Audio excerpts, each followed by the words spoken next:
Will the aldermen please take their seats? We can start this meeting. Thank you.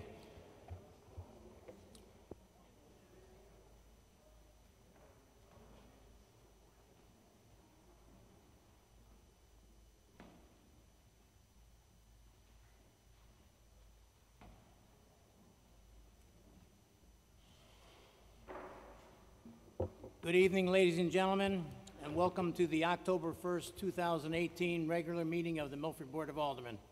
Please join me as we salute our flag. I pledge allegiance to the flag of the United States of America and to the republic for which it stands, one nation, under God, indivisible, with liberty and justice for all.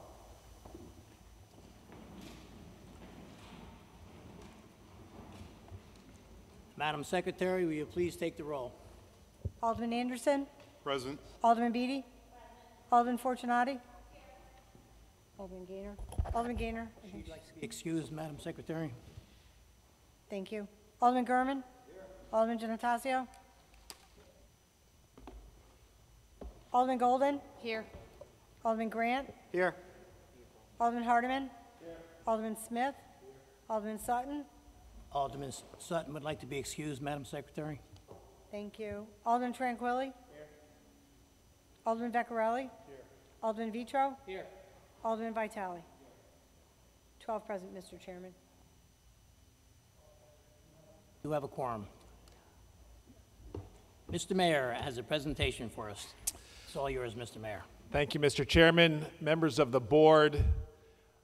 As you well know, there are organizations and individuals and teams in this community that make Milford so special, that bring great pride to our small city. And one of those teams is with us this evening, the 12U District All-Star Little League team. I would like to invite the entire team and their coaches to the front of the auditorium along with Representative Kim Rose for a special presentation.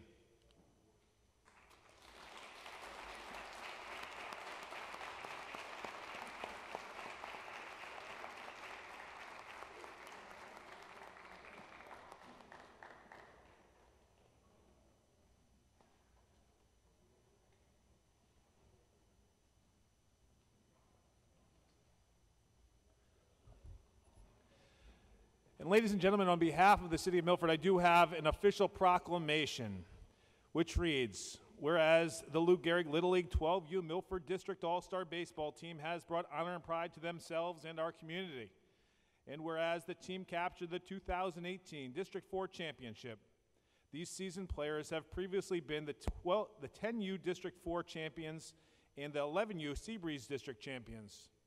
And whereas the 12U District All-Star team broke records in the District 4 and will be remembered for garnering the most championship banners of any Little League team. And whereas, as the team progressed to the District 4 championship, each win was a team effort, staying true to the mantra, we, not me. Also propelling this team forward were the loyal family members and fans who cheered on the boys each and every game. And whereas coaches Rob Hansen, Mark Kaminsky, Kevin Long, together with teammates Chase Bryant, Brendan Buckner, Brian Golia, Hunter Hoxie, Gavin Kaminsky, Gennaro King, Kason Linnies, Ethan Long, Nolan McKenna Hansen, Tyler Nethercott, Jake Stash, Zach Warzel, Declan Walwoda assembled a winning combination through hard work, dedication, and enthusiasm and played championship baseball as a testament to their work and teamwork and coaching expertise, as well as their desire to win. Now, therefore, I, Benjamin Blake, Mayor of the City of Milford, on behalf of this mighty board and all of the citizens of Milford, do hereby extend congratulations to the 12U District All-Star team. Well done, men.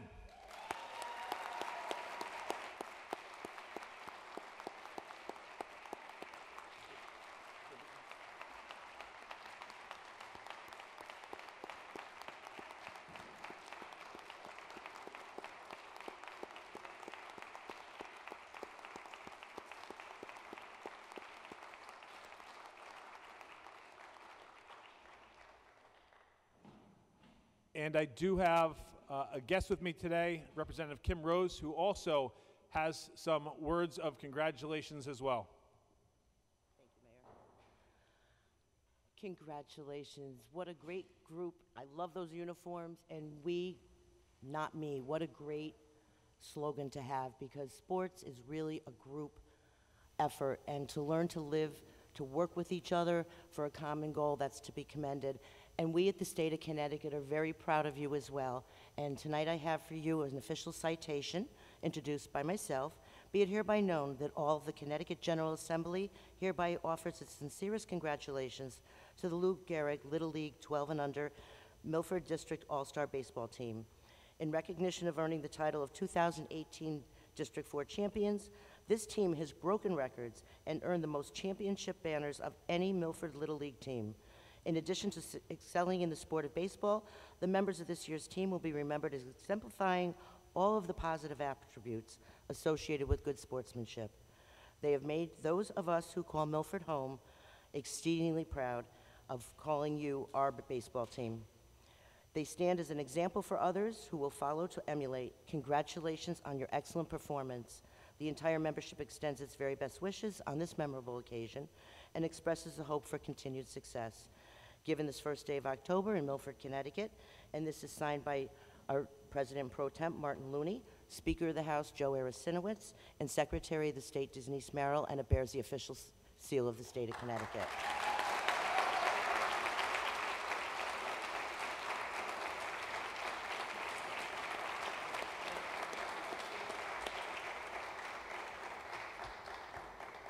I just want to say a quick word about these boys.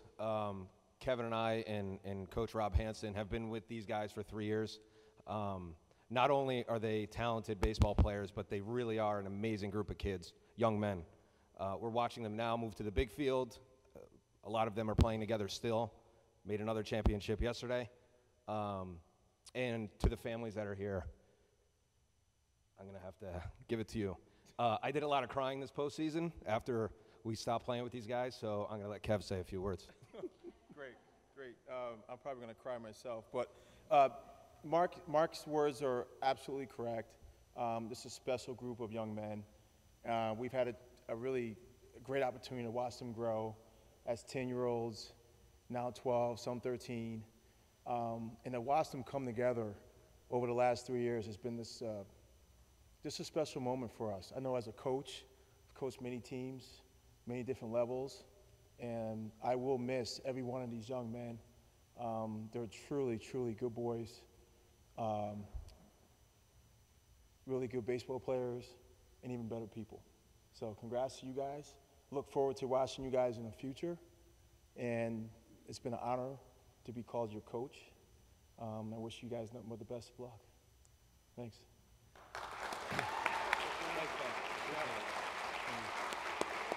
Ladies and gentlemen, the 2018 District U All-Star Little League team.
Thank you, Mr. Mayor, for that great presentation.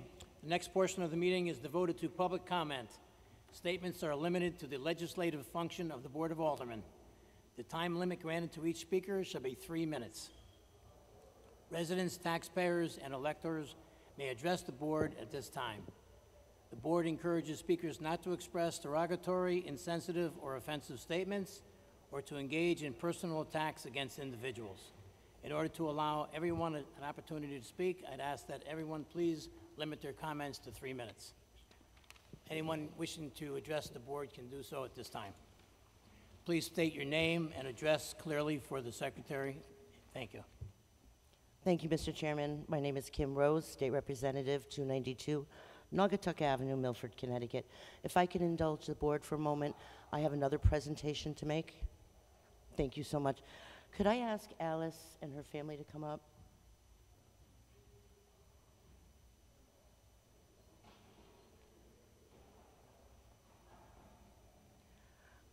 Mr. Chairman and Board, I've had the pleasure of knowing Alice and being a friend, considering her to call her my friend, for about a year now. And for many of you, I know you know what she does in town. This girl single-handedly picks a spot in the city of Milford and organizes cleanups all over town. She's an animal rights advocate. She's an environmentalist. She recycles. She takes yarn and fabric and makes amazing animal toys. And she does this all on her own.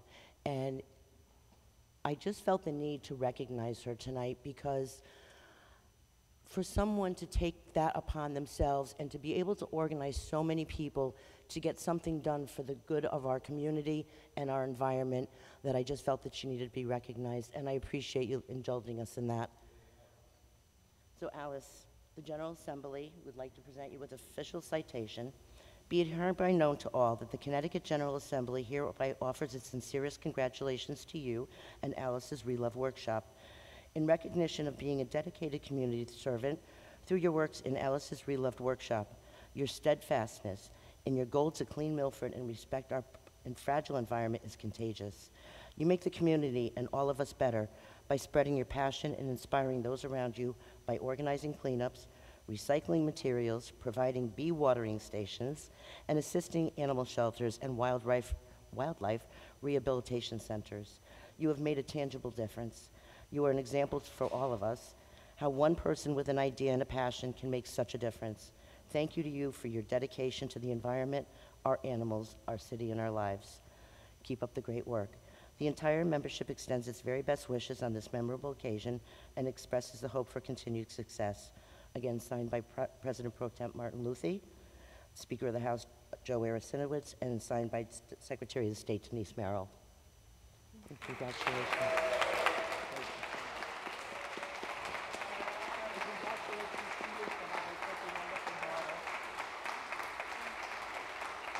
Congratulations again.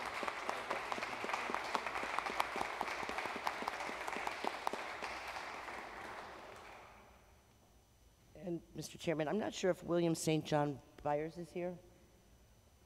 He is not. Thank you so much again for indulging me. Thank you, Representative Rose.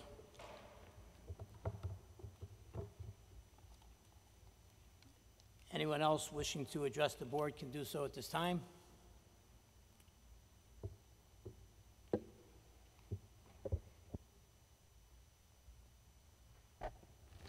Good evening. My name is Ann Berman, and I would like to draw your attention to the problem of climate change. It has been on the top of my list concerns since 2000. Before that, I have been tracking the rise of the tides since 1974, the date I moved to Milford on the shore of the Long Island Sound. The carbon count then was approximately 325 parts per billion. Today it has risen to 410 parts per billion, continuing to go up each year by 2 points. The Earth is showing its symptoms with its increased winds, rains, fires, and droughts. There are many issues that are related to this problem, for instance, recycling. I need to bring also to your attention that Public Works told us at the last recycling committee meeting that only 17% of our citizens in this city are recycling properly. We can no longer be ignorant of what we are not supposed to put in our recycling bins, like plastic bags and fabrics, cloths of any kind, for instance. If the percentages of contaminated bins continue, the city will be fined. If after that there is no improvement, we could be in the position of having our recycling material be rejected. It behooves us to take stock of our attitudes of entitlement and get with the program. By the way, you can go online, recycleCT1 @gmail.com, because the program of recycling has come from the state. Times are getting tough. First of all, China's not taking our plastics, and it should be noted that only a few of the plastics are acceptable for recycling into other products like decking. We need to be thinking very seriously about our buying habits. Like the ECC new recyclable bag says, I pledge to be drastic on plastic. So I do have a petition against plastic bags that Kim Rose will be presenting to the government this coming in 2019. And thank you very much.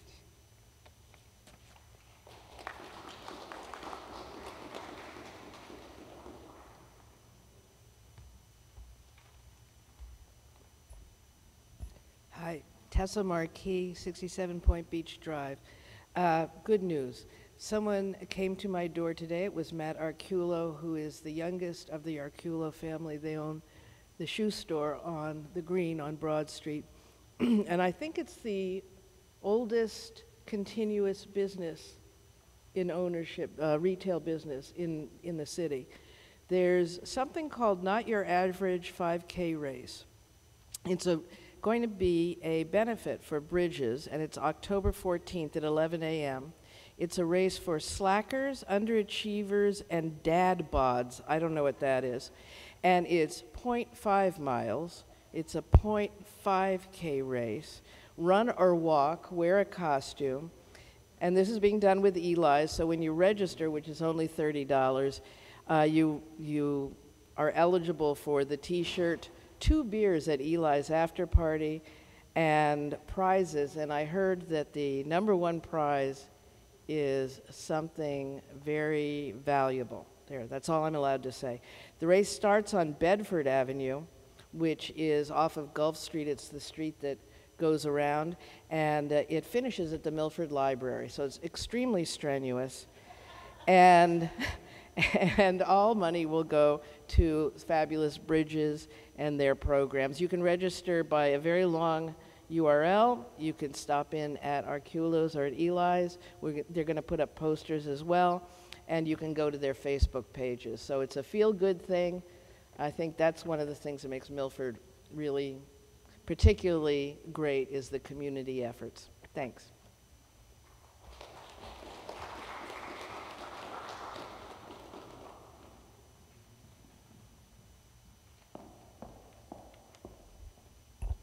Hi, my name is Michelle Tenney. My address is 327 Ann Rose Drive, Orange, Connecticut. To follow up that story, I'm the owner of Elevate Personal Training and Wellness, and I'm here tonight to express my deep interest in leasing the property on 701 North Street. I've done my homework and understand your intentions for the property, but would like to propose some of my own ideas and intentions and what I feel would be a huge asset to the community and the city of Milford. First, I'd like to point out that I was born and raised in Milford. I have family here and deep friendships established here. The same holds true for my husband, who is also an owner of Elevate Personal Training and Wellness. We are both certified personal trainers. I'm a nutritionist and a wellness coach as well. I'm going to keep this short, but would welcome the opportunity to elaborate on this proposal and, of course, furnish recommendations, testimonies, referrals, and endorsements.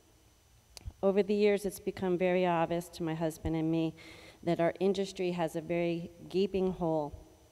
The diet industry makes over $97 billion a year, making people sick because their plans are not sustainable and not in the best interest of the consumer. The CDC recently released a report that shows only 23% of Americans are getting the proper amount of exercise, while the remaining amount are sedentary, and the rate of obesity, cancer, and heart disease continue to climb. It's our firm belief that we are not treating the entire body correctly to sustainably keep weight off by adopting healthy lifestyles rather than having weight loss be the only goal. We will only continue the insanity unless we take a different approach. We are three-dimensional human beings, and we can no longer afford to dress only the body without helping people with food addictions to get to the root cause. We cannot help people learn to de-stress their lives while not giving them the tools to understand what healthy eating looks like. It's like a wheel. If one of the axles is bent, you can still roll forward, but you certainly can't do it fluidly. We need to take a soul, spirit, and body approach to wellness. Some points I'd like to just bring to the table is why we feel so strongly about 701 North Street, is that we desire to create a home environment for people to feel safe and nurtured, not a commercial medi-center or commercial gym atmosphere. The location is perfect in creating that environment, all the while the benefits of Eisenhower Park and Orchards golf course complement our goals. We want to have nutrition classes and cooking classes to teach people how to prepare fast, easy, yet healthy meals and show them it's much easier than they think. We want to teach people how to exercise well and that it doesn't necessarily take a commercial gym to accomplish that. We want to help inspire children, especially underprivileged children, to learn about nutrition, wellness, and preventing obesity rather than treating obesity, and perhaps put a dent in the bullying of overweight children. We want to teach people how to grow their own gardens and eat seasonally. We want to teach people the value of de-stressing their lives through the arts, music, meditation, holistic approaches rather than medications, stimulants, or self-medication. We want to invite others with the same mindset to teach yoga, essential oils, chiropractic, naturopath, acupuncture, to help people understand what works for them personally, as each of us has our own DNA. And we want to create a center that invites the community in for events, all the while building a sense of belonging and unity in this community so people are not lonely and isolated. It's our deepest desire to see people grab hold of a lifestyle so that they may live long, healthier, more fulfilled lives. And we feel this property will allow us the space as well as create the atmosphere we are looking for, and all the while maintaining the history of this property and keeping surrounding residents happy. I sincerely thank you for your time and consideration.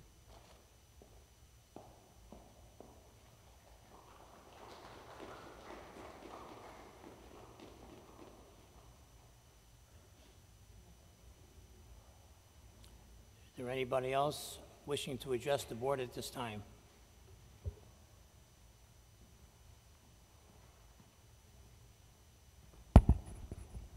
Good evening.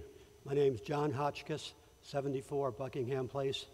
I'm in here this evening to solicit your help and support for your item for the ordinance on large trucks and vehicles and things of that nature. On our street alone, we've had semi-trucks, tractor trailers, tri-axle trucks, dump trucks, box trucks, any kind of truck out there, we've had it. We've had oil leaking on the roads, so bad you couldn't walk in that area. The DEEP got involved and the Milford Board of Health. We still have trucks leaking oil out there. And a diesel truck starts up. If you have your TV on or radio during the summer, you can't hear your TV, your radio, or can't even talk. Trucks are being worked on in the street with the diesel engine running for 30 to 40 minutes at a time, and where the vehicles park, we're about 100 to 150 feet from a catch basin that dumps into Long Island Sound, into Gulf Pond. All this oil residue, when it rains, you know where it goes, into the pond. So that I'm here to support the ordinance, and I would appreciate your help in passing it along. Thank you very much.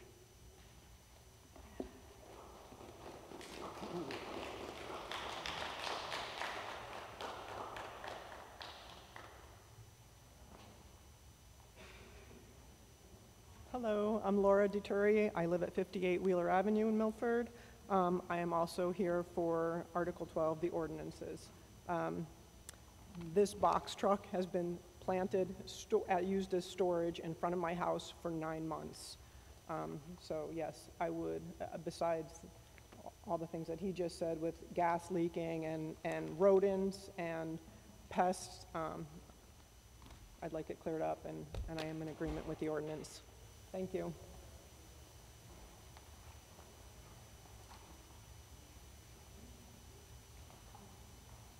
Anyone else wishing to address the board?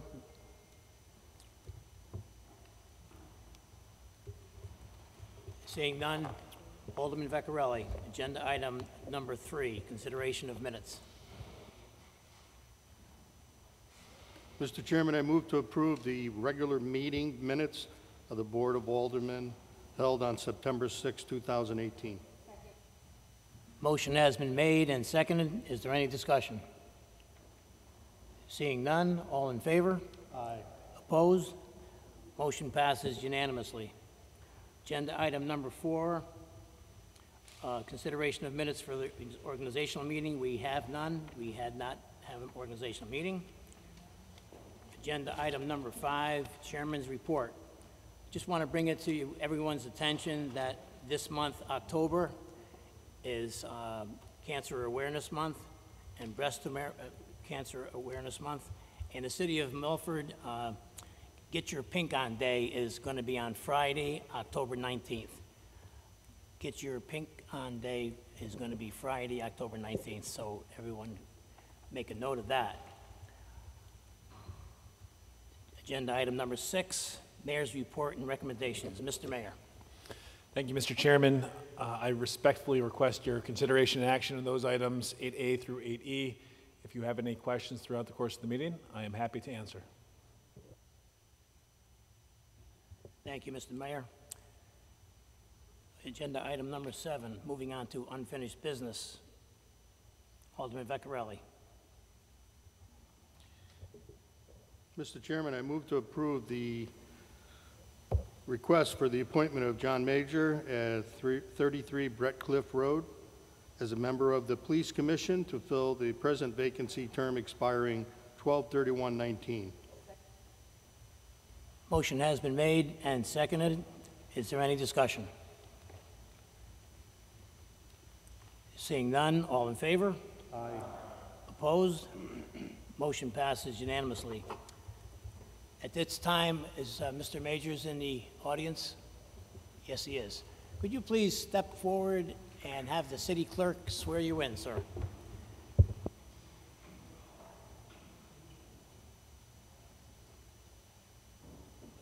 How are you? Nice to see you again.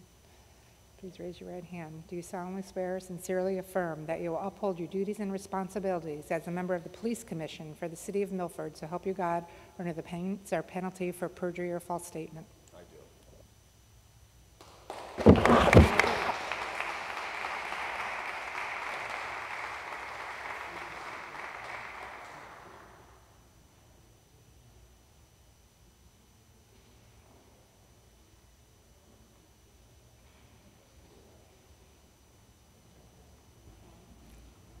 Alderman Vecchiarelli, agenda item 8B.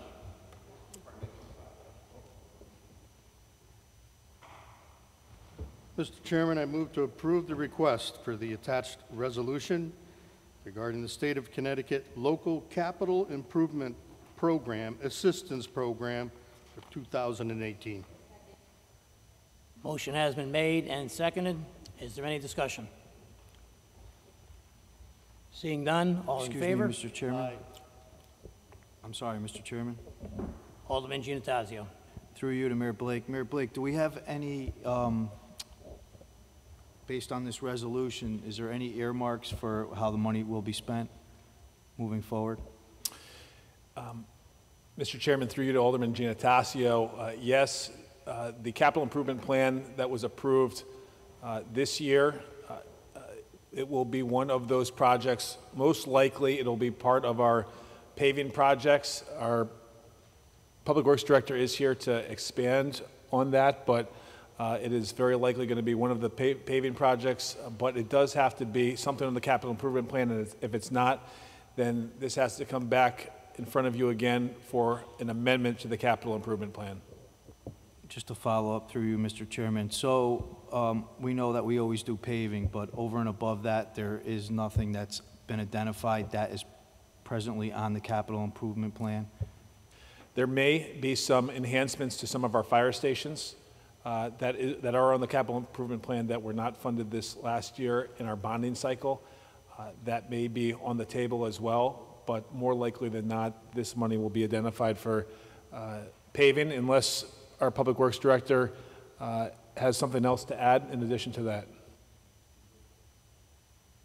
So if it's not on the capital improvement plan and something else does come up, then it will come back to this board? Yes. Thank you. Is there any other discussion on the motion? Hearing none, all in favor? Aye. Opposed? Motion passes unanimously. Alderman Vecchiarelli, agenda item 8C. Mr. Chairman, I move to approve the request for the attached resolution regarding cash advance for the State of Connecticut Local Capital Improvement Program Assistance 2018. Motion has been made and seconded. Is there any discussion? Seeing none, all in favor? Aye. Opposed? Motion passes unanimously. Alderman Vecchiarelli, agenda item 8D. Mr. Chairman, I move to approve the request for the attached resolution regarding road surfacing and restoration. Motion has been made and seconded. Is there any discussion? Alderman Vitale. Thank you, Mr. Chair. Through you to the mayor. Is there any identifiable roads at this point? Yes, there is, including the area behind Colony Pizza, not necessarily Factory Lane, or I think it includes Factory Lane, I think it includes Hellwig Street, but it's also the public right-of-way that we have there as well. But again, our Public Works Director is here to talk about some of the utility work that has gone on recently and some that is identified in the quarterly meetings that the utility companies have with our Public Works team to make sure everybody's on the same page. Obviously, emergencies come up and there are emergency digs, but we try to ensure that the work that is done is coordinated so that we don't pave a street and then dig it up the next year or the next couple of years for, you know, a new gas line or something to that effect. Hello, Mr. Saley. Good evening, Alderman Vitale. So we're asking permission. Previously, we've come before you for each road that we work with. We have a pretty good working relationship with the utility companies, both the UI, gas, and water. So what they do if they're doing work in the roadways, typically they used to do half the road, and now the other half of the road would never be improved. So we're working with them, working with their contractors and our contractors to do the whole road, and the utility company pays for half and we pay for half. Just as a follow-up, and agreeing with the mayor, that no sooner do we resurface a road that we find that somebody else is digging it up soon after that. So I know it's very difficult to plan ahead and know what's going on those particular roads in case of emergency, but I just, you know, I know you do the best you can with that, but, you know, that's always a concern, is to dig up a new road and have another fill-in and a pothole and so forth. So, it is a frustration, and it does sometimes happen, and we work with the utilities. We have a joint committee meeting every 3 months with the utility companies looking at long-term projects, but sometimes there are issues where there's an emergency or a gas leak or a water leak. It's happened. We've paved the road off in North Milford 2 years ago, and 2 days later there was a substantial water main that broke, and it was very frustrating. But as a whole, I think we have a good working relationship with the utility companies now. Thank you. Any more questions or discussions on the motion? Hearing none, all in favor? Aye. Opposed? Motion passes unanimously. Thank you. Thank you, Mr. Saley. Alderman Vecchiarelli, agenda item 8E. Mr. Chairman, I move to approve the request for the attached resolution regarding Halloween initiative to reduce the use of plastic bags, submitted by Alderman Karen Fortunati. Motion has been made and seconded. Is there any discussion? Mr. Chairman, Mr. Mayor. I would just like to compliment Alderman Fortunati for the initiative. It's one of those good things that's moving the city of Milford forward, as well as working with our corporate citizens. We have many good corporate citizens in this community, two of which are here this evening. Mr. Garofalo from ShopRite and Mr. Carnavale from Adams IGA. Work with the city, partner with the city, make sure that Milford remains a place that we want to live and shop and be part of, not just now, but into the future for generations to come. So I just want to compliment some of our great partners that we have teamed up with on this initiative and that are always there for the city. Thank you, Mr. Mayor. Alderman Gurman. Thank you, Mr. Chairman. Through you, I don't know if it's to the mayor, just to give a little background how the program is going to run and the dates and all that stuff. Alderman Karen. Through you, Mr. Chair. If you look on the back of your sheet of the resolution in your packet, it gives an outline. But basically, the city's going to provide 500 bags to the 4 major grocery stores in town who are participating: ShopRite, Adams, and the 2 Stop and Shops. So we're providing a reusable tote, and the purchase of that, we have a sponsor, the Milford Environmental Protection Initiative, have given us a generous grant to purchase some of those totes. So the stores are going to be handing them out, and most importantly, for this initiative to have teeth, is they're not going to be using single-use plastic bags from October 27th to November 3rd. So this is at significant cost to these stores, and it really shows their commitment to our community. So they're going to be using a substitute bag. I'm not sure 100% what it is. I don't think it's going to be paper, but it's going to be a more durable, reusable plastic bag. So that's what's happening on the store end.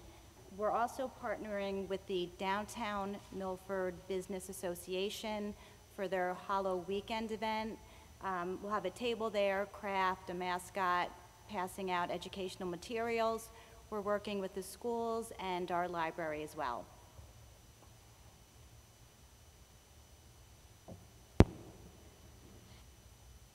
Alderman Vitale. Thank you, Mr. Chair, through you.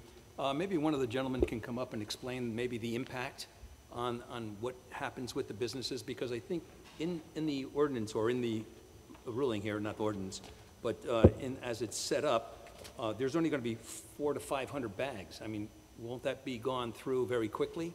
And what are the other alternatives that we're talking about? I don't know, maybe Harry or somebody can address that?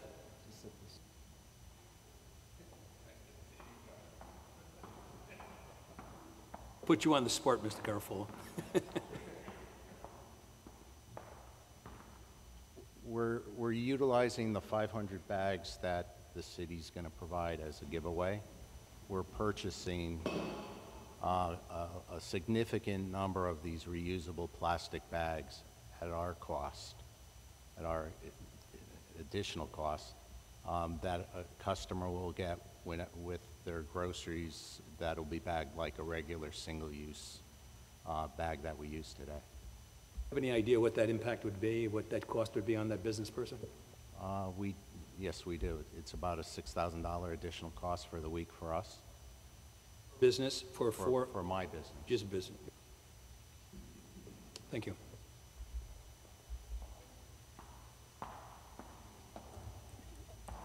Any more questions or discussions? Alderman Gurman. Thank you, Mr. Chairman. Through you, and just follow up, maybe to add to this, I know I get a lot of reusable bags. I have a pile of them that I don't use. Maybe we can add a recycled bin that people can kind of grab and reuse, because I get them at runs, and we all get them all over the place at different events. So I know I have a ton. I'm sure a lot of other people have a ton. It'd be nice to get those to be used. Thank you. Alderman Vecchiarelli. Thanks, Mr. Chairman. I just wanted to say thank you for the participating stores that are putting out these reusable bags. It might just kickstart people in our communities to start maybe using them a little bit more, because we're getting more than just one use out of that plastic. So it's going to save us an awful lot of those single-use bags going to the landfills. And so it's greatly appreciated for you to do that. And I would like to thank Alderman Fortunati for also trying to get us going with the use of reusable bags. It's nice. It's a real good idea, and I think our community will probably look very favorable to it. So thank you all. I appreciate it. Any more discussion? Alderman Giannattasio. Thank you, Mr. Chairman. Through you to Alderman Fortunati.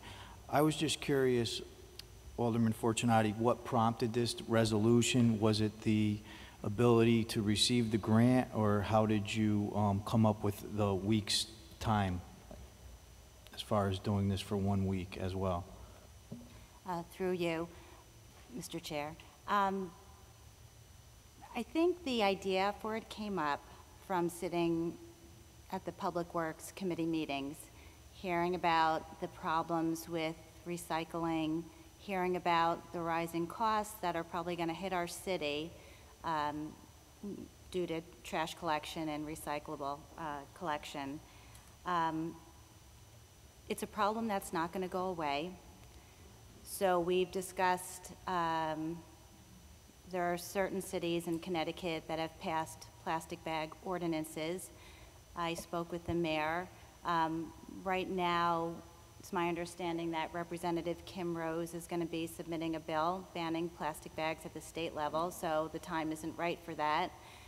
So I sat down, after I spoke with the mayor, I sat down with Julie Nash, the head of the Economic Development Office, and we came up with this idea for Green Halloween and focused on not just one event, but something that had a little bit more of an impact. So this Green Halloween was a way to capitalize on the holiday, so to speak, and raise awareness at that time. So it was really just brainstorming and just trying to figure out the best way to get the message across. And we began speaking with the supermarkets, and they were very interested. They wanted to do their part, and were very, very easy to work with. So we're really excited about it. So I guess it's born from the Public Works involvement, speaking to people in the Public Works Department, and then speaking with people from Milford Speaks Out. Across the board, anyone I speak to about it is very, very interested. And we've reconvened the Recycling Task Force. So our next meeting is October 11th. It's open to the public, and we welcome anyone to attend, take part in it. It's at 7 p.m. at Parsons Building, Conference Room B. So we're really excited about it. We're excited that the schools are on board, the library, the Hollow Weekend event. So I think it's going to be, hoping that we can really grow from this year onto other initiatives besides plastic bags. But that's the focus for this week. Just to follow up, Mr. Chairman, Alderman Fortunati, what about the grant? How did that come to fruition? I know Jean Servin from Milford Speaks Out, and I had advised her, because I'm a member of that organization, of what we were doing, and she reached out to me and said, you can apply for a grant, and this may be something that we're interested in funding. So Julie and I applied for the grant, and we're really thrilled to get a very, very generous contribution from that organization. Okay, thank you. Any more discussion on the motion? Seeing none, all in favor? Aye. Opposed? Motion passes unanimously. Thank you, Alderman Fortunati. Open under agenda item number 9. There is no new business. Agenda item number 10, moving on to budget memo transfers. Alderman Vecchiarelli, agenda item number 10A. Mr. Chairman, I move to approve the budget memo transfers, number 17 and 18, funds 10 and 12, FY 18. Motion has been made and seconded. Is there any discussion? Alderman Smith. Thank you, Mr. Chairman. Through you, I think, to the mayor. Mr. Mayor, these transfers are requested to to cover shortfalls in a number of budget items, and there's a separate sheet here regarding transfers 17 and 18 to cover shortfalls in other medical professional fees, accounts for human services, shortfall in contractual costs for highway parks, address shortfall water service, building maintenance, and so on. Just real briefly, could you give us an idea why we're having shortfalls in each of these accounts? Mr. Chairman, through you to Alderman Smith, most of these are from, or some of these at least, are from the last fiscal year.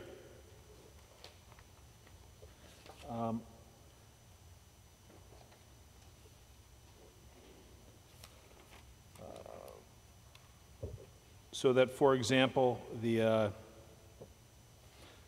transfer number 17, which is the monies that we have a surplus in, are being transferred into the accounts for which there was a small deficit. One example that you just mentioned was the water service. The water service account for the last fiscal year was because of additional costs, solid waste, the tire disposal, there was a greater cost for that. Insurance and bonds, you know, it's a small amount.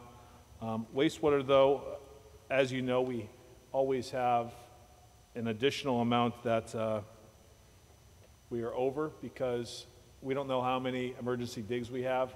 At the end of the last fiscal year, I think we had 4 or 5 emergency digs, some of which cost over $100,000 each because of the nature of closing down a street for several days, hiring trucks to dewater the area, to ensure that the pipes, you know, are pumped out so that there are no spillages, so that the DEP or the EPA have to get involved. That's the bulk of what it is. The contractual costs, again, a small amount. But again, out of a $210 million budget, the $33,000 is not much. And again, it's individual accounts for which you're seeing these transfers across all of the city departments in the city budget. There was a significant surplus. So a significant net surplus at the end of the fiscal year.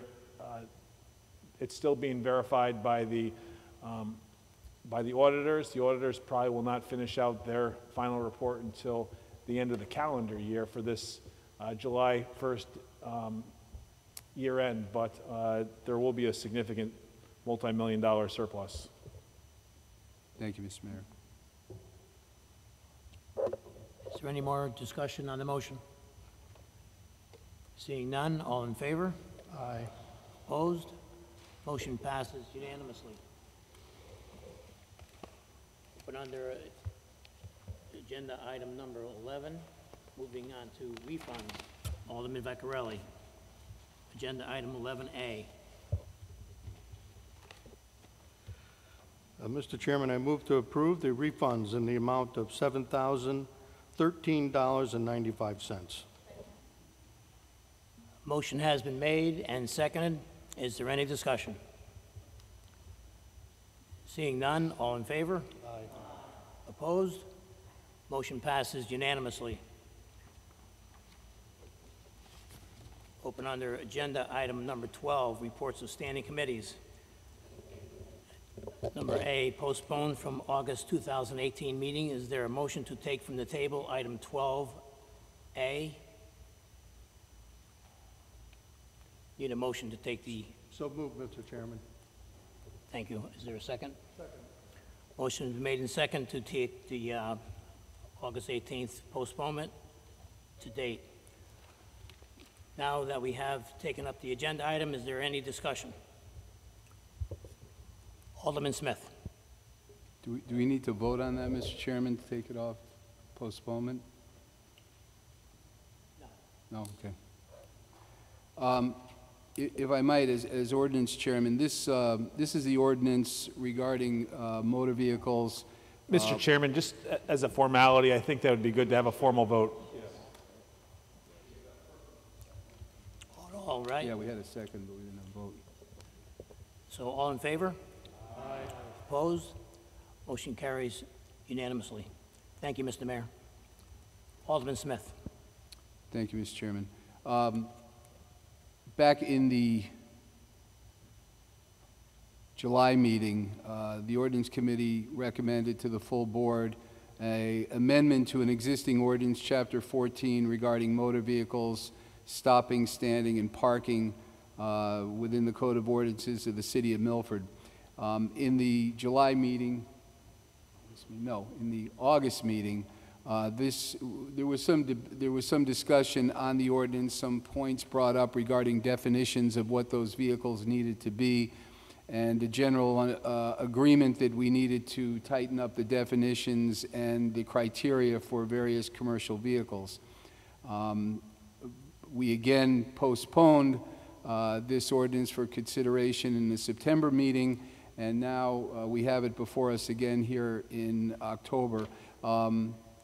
We have met on this before the meeting to see if we could identify or to better articulate those definitions of commercial vehicles that would serve the service of this serve the spirit of this particular ordinance. That is to prohibit commercial vehicles or using our city streets to be commercial parking lots.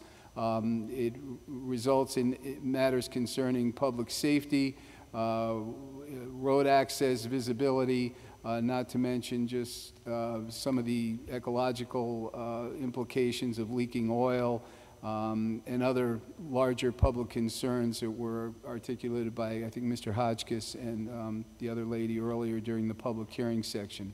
Does everyone have a copy of the amended language? Alderman Anderson, do you know? The amendment that we're looking to offer is highlighted in red on the second page. Does everybody have a copy of that? Okay, we have what had happened, thank you, Alderman Anderson, is we had decided that in the earlier meeting we were trying to identify commercial vehicles or violations of public vehicles based on their weight, and it was pointed out to us by both the police department that sometimes it had the net effect of prohibiting standard private use vehicles, which is not our intention. It was also determined that it's often the volume of the vehicle that's the issue, not necessarily the weight of it. So what we have done is inserted, and remember too, this ordinance is an amendment to a long-standing ordinance on our Code of Ordinance book regarding parking of commercial vehicles and trailers and so forth.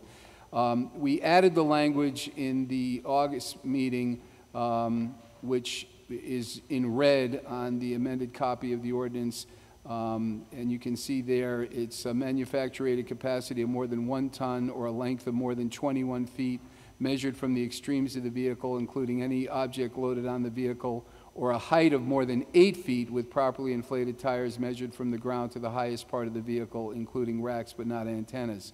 Excluded are, this is also amended language, are station wagons, compact type bus vehicles, and pickup trucks used for private transportation. It was further identified that the duration of parking was also somewhat vague. So we have added some new language to this, which was taken from a ordinance from the town of North Branford, which says this prohibition shall not apply to parking or standing of such vehicles between the hours of 7 a.m. and 6 p.m. for the purpose of making pickups or deliveries from any or to any home, structure, or building located within such resident district, or for the purpose of delivering materials to be used in repair, alteration, remodeling, or construction of any home, business structure of which the building permit has been obtained for loading and unloading. Again, the purpose here is not to restrict normal commercial activity or somebody pulling over to make a purchase at a store, rather to address the issue of commercial vehicles being parked perpetually on our city streets for long periods of time. Those two additions in Section B and the aforementioned changes to the language that were adopted in the last meeting under Section E represent the new ordinance as amended, as currently amended, and I would like to present that to the full board as a motion.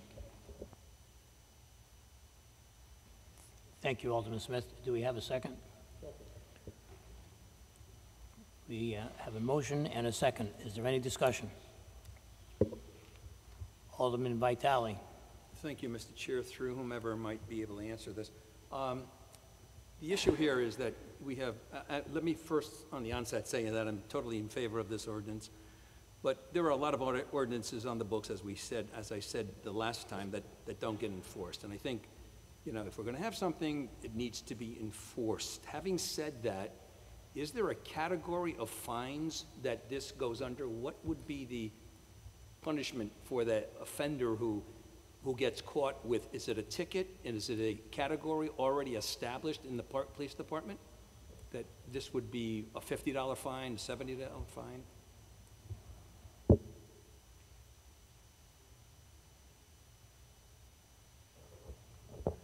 Mr. Chair, through to Alderman Vitale, subsection D of 1415, it identifies that a violation of this ordinance. First page, Alderman Vitale.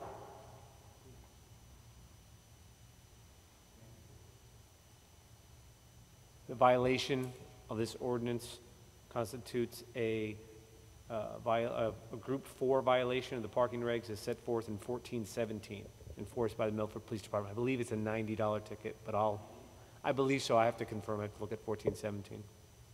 Would be my question as to what the monetary punishment or violation would cost that individual. I'll get right back to you. Thank you. Any other discussion on the motion? Alderman Grant. Thank you, Mr. Chairman, through you. So over the past 2 months, we've had a lot of constituents come up and speak at these meetings about the problems they've been having with commercial trucks. So I really just want to, and also in private, we've had a lot of constituents come and call us directly. So I want to take a moment to thank them for helping get this set, and also take a moment for the past 2 months working with my colleagues to take and get this set to a way that's going to really benefit the city and its residents, and it'll make our city safer. So thank you for working with everybody. Mr. Chair. Thank you, Alderman Grant. Alderman Anderson. Thank you, Mr. Chairman. I too would like to extend my appreciation to this board for taking this matter up at the August meeting, at which time I could not be present.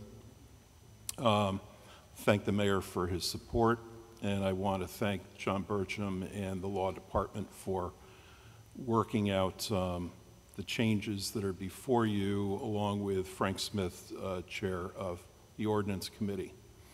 The genesis for this was brought to my attention by Mr. Hotchkiss, and he had a significant problem on his street with an oversized commercial vehicle that was leaking fuels and oil, and it was adjacent to Gulf Pond. So it required calling in the Department of Health Services as well as DEEP to come down and do an inspection and require that it be cleaned up. But there are other situations throughout the city, whether it's in Woodmont or Devon or elsewhere, where we can think of a box truck or a large-sized vehicle that is clogging our roads. And typically, our roads have 30 feet width, but many of our roads are narrower than that. We have a number of finger roads. We have cul-de-sacs that are adjacent to bodies of water. So this is a really good measure from an environmental standpoint to ensure that our waterways are not adversely affected through spillages. It gives the police department another quiver in their bow in terms of enforcement, and the discretion is up to them.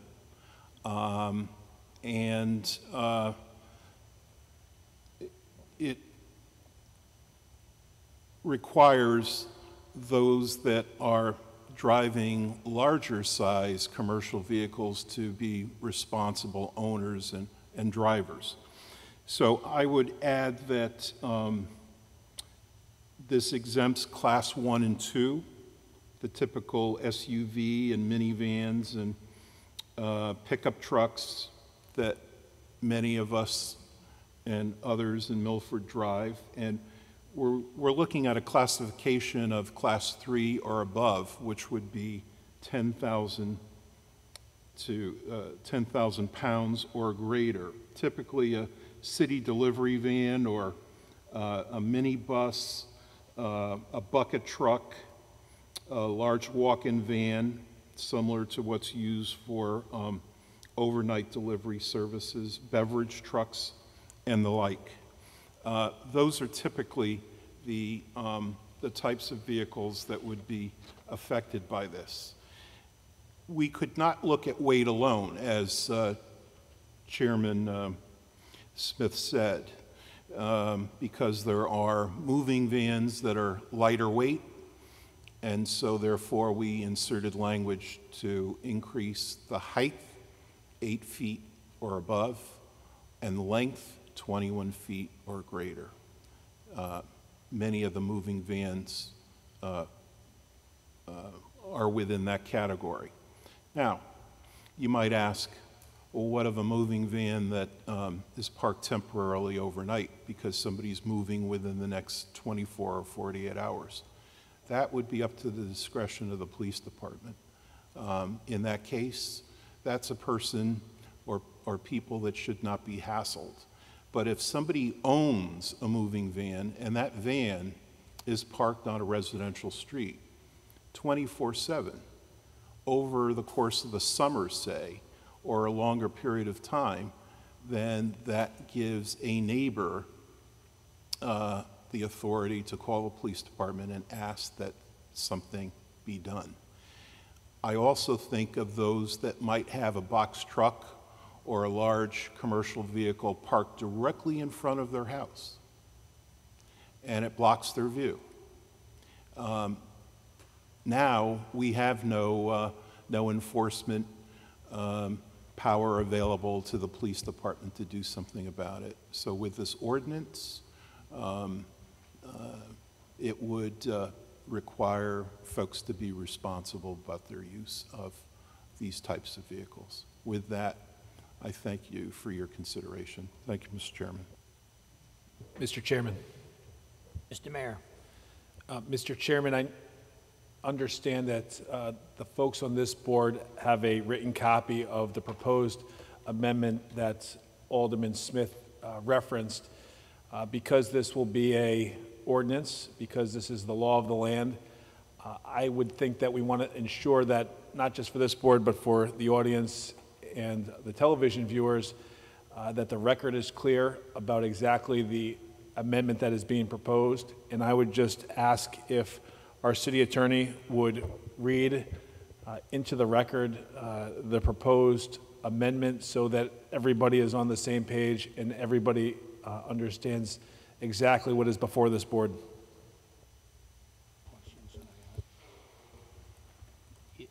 Alderman Vecchiarelli, you have a question first? Yes, thank you, Mr. Chairman.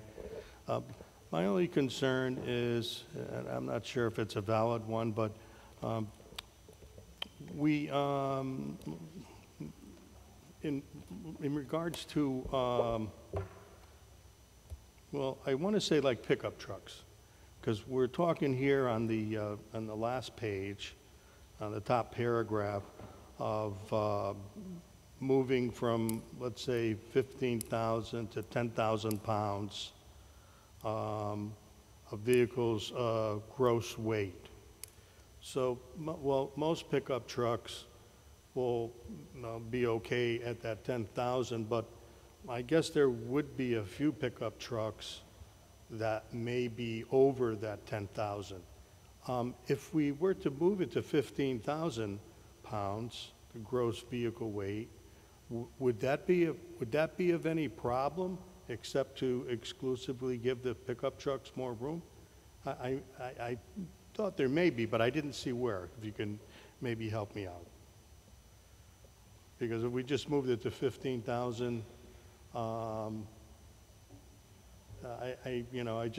you could have some of those pickup trucks out there, those big heavy-duty ones. They're just, they carry a lot of stuff in them, tools and everything else would. But they're not 8 foot tall and they're not 21 feet long. That's the issue. So even if it's a little bit over the 10,000, it doesn't meet the other requirements of the height and width and length. I didn't look at this as being collectively concerning all of these values here, but only, you could take them singularly.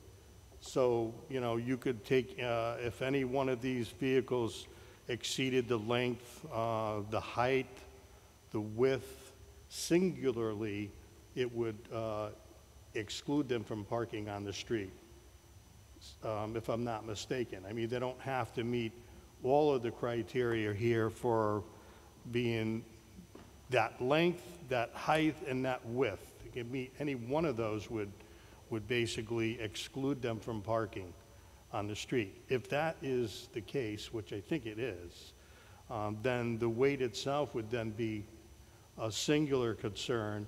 And if we did move that up to the 15,000, I don't think that it would impact anything else. So I don't know if you guys want to talk about that, or? Mr. Chairman, Alderman Anderson.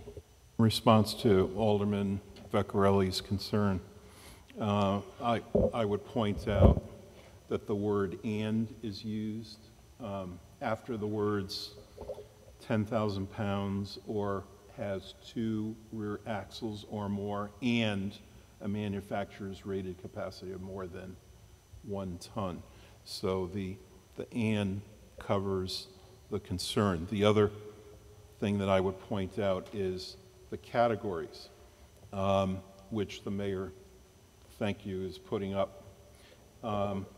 Class 3, this would pertain to Class 3 or above, and you're talking about city delivery trucks, minivans, and the walk-in panel trucks that are typically used for delivery by, say, a UPS or a company vehicle along those lines. So that's why we lowered it from 15 to 10.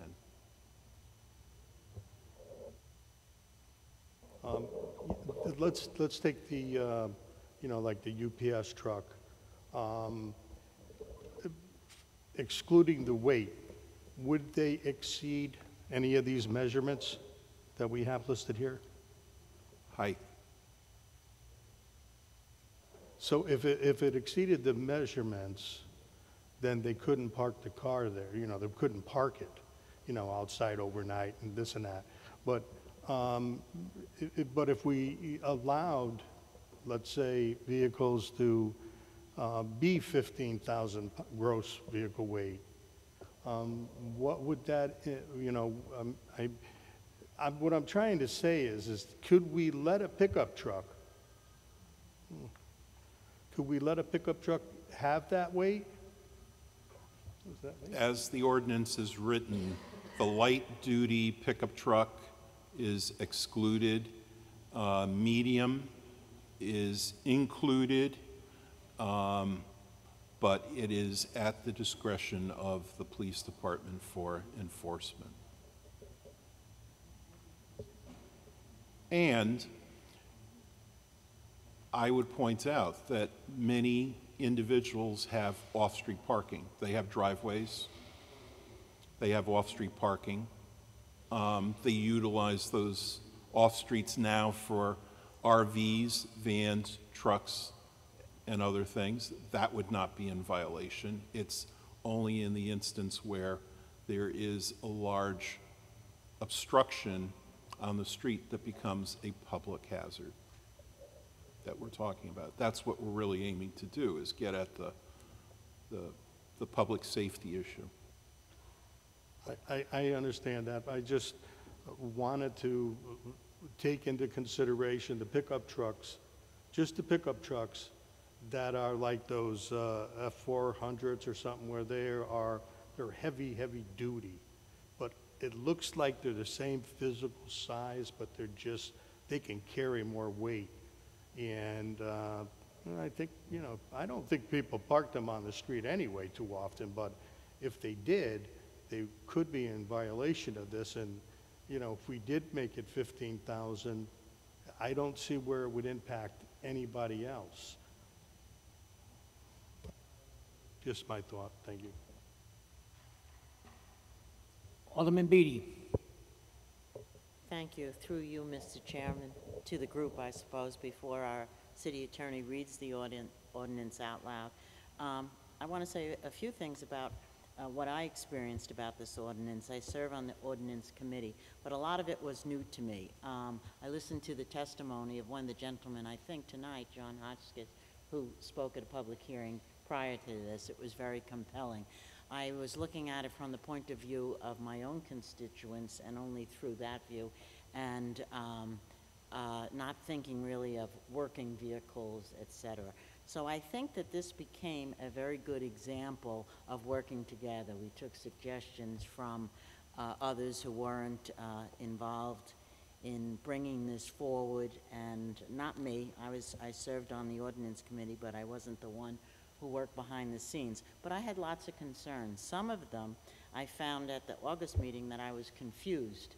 And I say that not in the negative sense. It's a complex issue. We hadn't defined the terms, at least not publicly.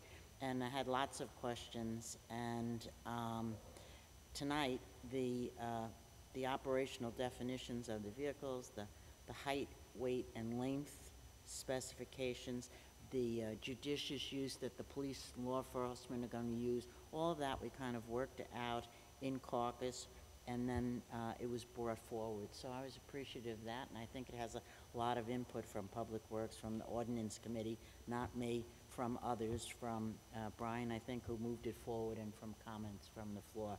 So I learned much, and I don't say that in an apologetic way. These things sometimes are complex issues. I didn't really have a working knowledge I had to go back to review the ordinance, so we weren't talking about trailers, we were talking about trucks, et cetera. Anyway, a job well done, and that is why I'm voting for it. Thank you. Alderman Giannattasio. Thank you, Mr. Chairman, through you. Just to follow up on what Alderman Vicarelli did mention, Jeremy Grant on our side of the aisle did a lot of research on the weight factor, and it does exclude pickup trucks, period. If you read all the way to the last sentence of the paragraph, it says excluded are station wagons, compact type bus vehicles, and pickup trucks used for private transportation. So that alleviates my concern, because I did share the same concern initially about the weight factor. And I don't think that the weight factor really prompted this revisiting the ordinance. I think it was more of the size of the vehicles. And I would agree, it is annoying to have a neighbor or someone in your neighborhood that either works for a company, drives their truck home, and feels the need to leave it on the street. It affects the quality of life property values. It's just, you know, something that you don't want to see when you're home. So this makes complete sense. I'm comfortable with the 10,000 pounds because of the fact that it is at the police officer's discretion, and if he sees that it's a privately used driven pickup truck, for an example, an F-350, which is a dually. I know a lot of people that are avid campers. There's fifth wheels in the bed of the pickup truck, so it can actually pull a camper, but it's got dualies. It's a heavy-duty pickup. And some people that hunt, some people that camp, they enjoy that type of truck. They like the size of it, they like the feel of it, and they like the power. This is not going to affect their ability to park, you know, in front of their house. So with that being said, I'm in favor of it, and just to echo what Alderman Beatty said and everyone else, there was a lot of time and effort that went into this, and I thank Alderman Anderson for bringing this before us. I know that he wasn't available at that meeting, and that was one of the big reasons why we put it out for postponement, because we didn't really know what the genesis was, you know, how this all started. But we're here today, you know, as a full board, and I think that we're going to, you know, agree and pass this, and it's going to help everyone in the long run. So thank you. Mr. Bertram, would you like to make a presentation? A reading of the... Sure, Mr. Chair, thank you. Just to correct something I said earlier in response to an inquiry by Alderman Vitale, a Group 4 violation is $85, not $90. I apologize.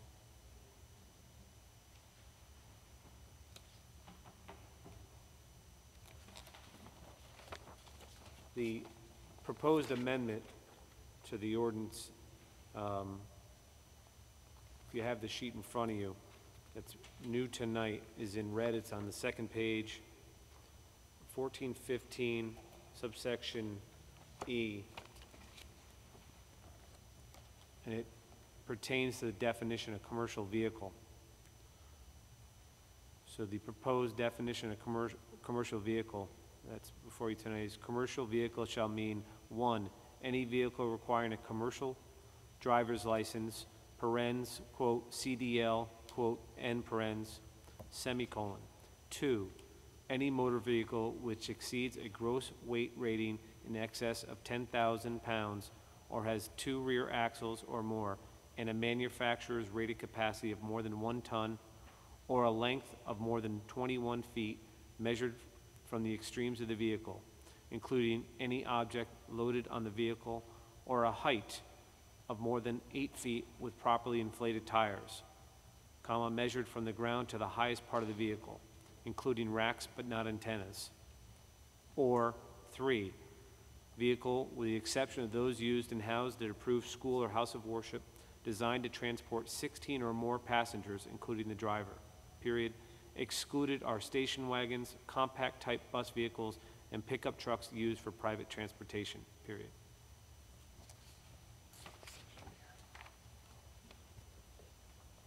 Thank you, Mr. Bertram. Is there any more discussion on the motion? There was also reference in the motion by Alderman Smith that would, if I may take the liberty,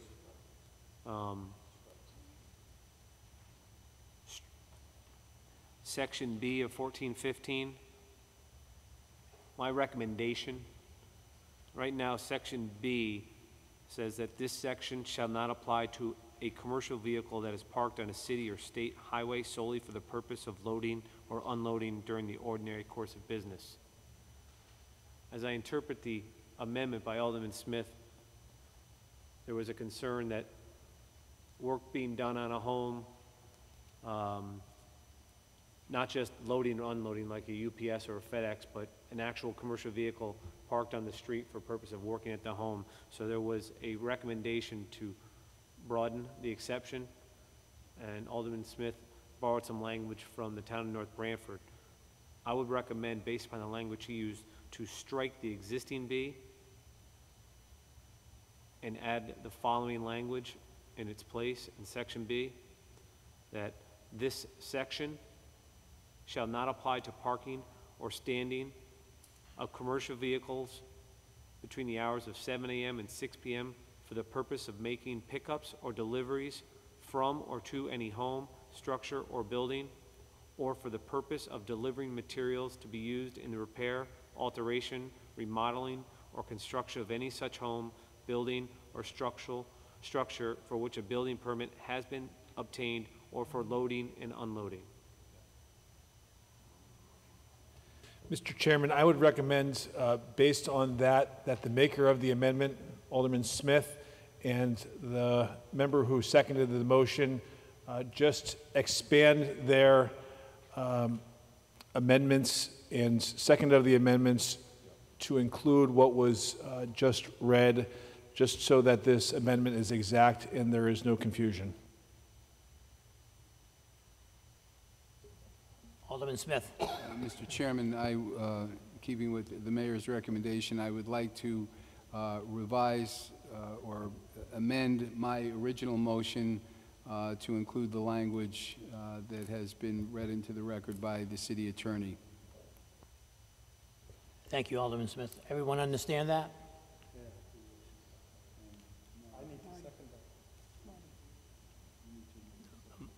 Marty's. The amendment has been made and seconded. Is there any discussion on the amendment? Hearing none, all in favor? Aye. Opposed? Amendment passes unanimously.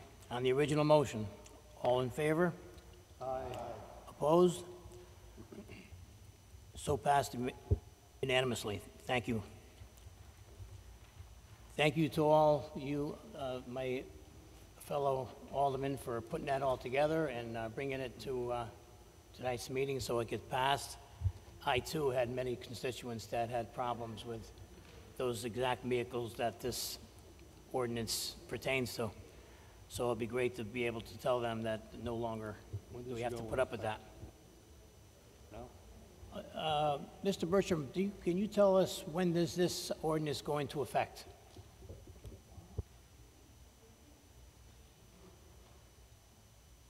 Mr. Chair, it has to be published, and then it has to be on the books for, I think, 10 to 15 days, I can confirm, but it's going to be a couple weeks. It has to be certified, clerk's office, and it's published, and then it can become law. Thank you, Mr. Bertram. Mr. Chair, I'll make sure to reach out to Chief Mello and apprise him of tonight's developments and give him the language so that he can tell his officers.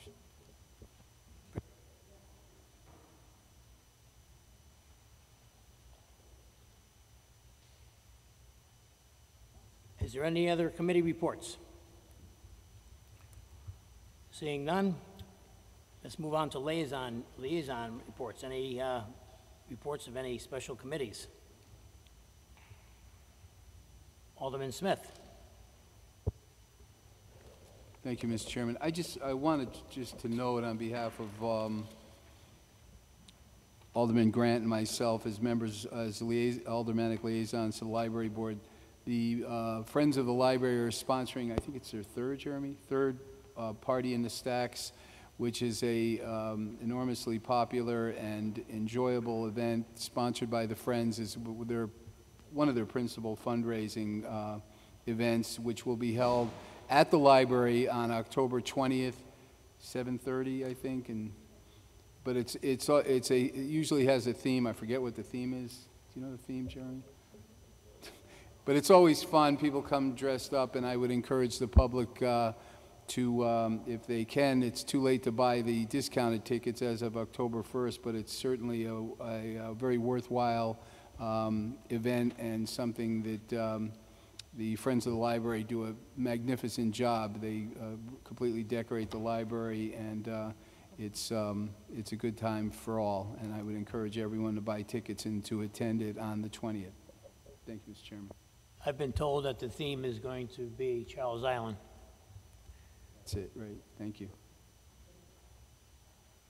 Thank you for that report, Alderman Smith. Is there any other special committee reports or liaison reports? Seeing none, open under agenda item number 14. There is no executive session. Is there a motion to adjourn?